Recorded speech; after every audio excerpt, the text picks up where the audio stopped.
ଦେଖୁଛନ୍ତି ସବୁବେଳେ ସବୁ ଜାଗାରେ ଆପଣମାନଙ୍କ ସେବାରେ ଲେଖିବ କହିବ LKTV। परिचय आज्ञा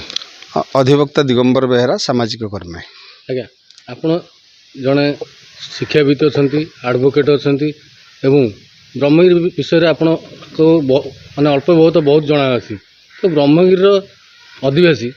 एबे भी दादन खटिया जाऊँ तार मूल उद्देश्य कौन अच्छी आ सरकार आप कि चाहूँ जमी दादन न जातु बोली देखु दादन श्रमिक ब्रह्मगिरी केवल नुहे समग्र राज्यर गोटे दीर्घ दिनर गुरुत्वपूर्ण समस्या एवं गुरुत्वपूर्ण प्रसंग। दादन जो मैंने जाती से मैंने खुशी रे जाती निज भिटामाटी रे निज अंचल रे जेतेबेले सेमान को काम धंदा किसी मिलेनी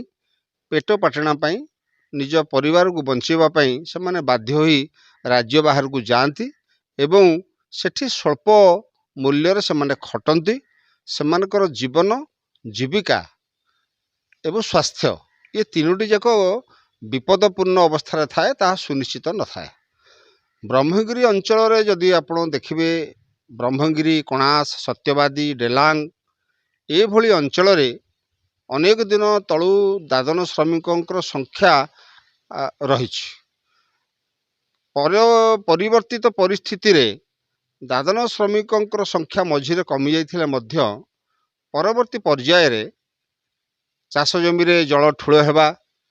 लगातार भाव में मरुड़ी पड़ा लगातार भाव में बन्या एवं प्राकृतिक दुर्विपाक महाबात्या फनी फाइलिन हुडहुड तितिली यही प्राकृतिक विपर्य एवं चिलिकार मत्स्य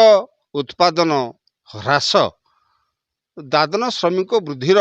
गोटे सबुठ बड़ कारण बोली अंचलवासी जानिछंती। सबुठ बड़ कथा होउची जेतेबेले लोक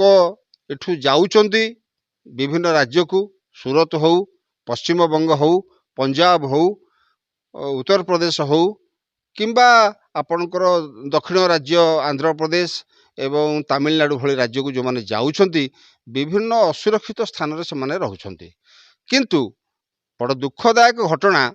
ना स्थानीय पंचायत रे से जो दादन श्रमिक मानकर तालिका अच्छी ना जिला प्रशासन पाखरे ना जिला श्रम अधिकारी पाखरे से मानकर तालिका नहीं। जदि एभली परिस्थिति सबुबले लगी रहे ताहले जोटी दादन श्रमिक माने मरी जाउछंती सेमानकर शव मध्य सठिक भाव में आसी पारुनी सेमानकर इंश्योरेंस तांको मिलुनी तेणु दादन श्रमिक जो बड़ प्रसंग ये चाषी एवं अणचाषी अर्थात मत्स्यजीवी एवं उभय अणमत्स्यजीवी ये दुई गोष्ठी भितर ये संख्यार धीरे धीरे वृद्धि होउची एवं याकू बंद करने को हेले विशेष भाव में ब्रह्मगिरी बंद करने को हेले एठी पर्यटनर भित्तिभूमि को सबुठारु दृढ़ करने को पड़िबो एवं जदि चिलिका एवं कलिंग महासागर एवं अन्यान्य मंदिर सभ्यता मंदिर संस्कृति याकू नहीं जदि समन्वित योजना सरकार करती ताहले चिलिकार चारि पाखरे बसवास करुवा प्राय 500 गाँव रे जो माने दादन श्रमिक को भाव में जाउछंती युवक युवती माने सेमाने निज घर पाखरे काम पाई परिबे निज परिवार बंची परिबे एवं अंचल को मध्य पर्यटक मानकर सुଅ छुटिबो अंचल मध्य एकाधार रे सुरक्षित हो परिबो। आउ सबुठ गोटे बड़ कथा होउची चिलिका ह्रद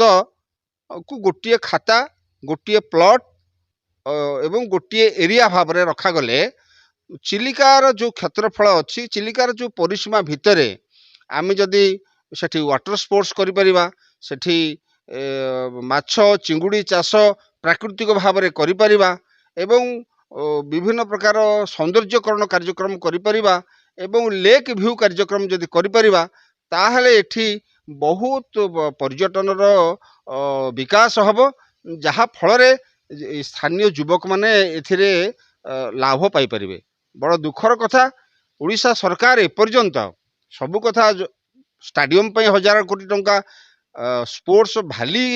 पाई 1000 टंका कोटी टंका जितेबाला से डिक्लेयर करुँच से चिलिका पाई टंकाटे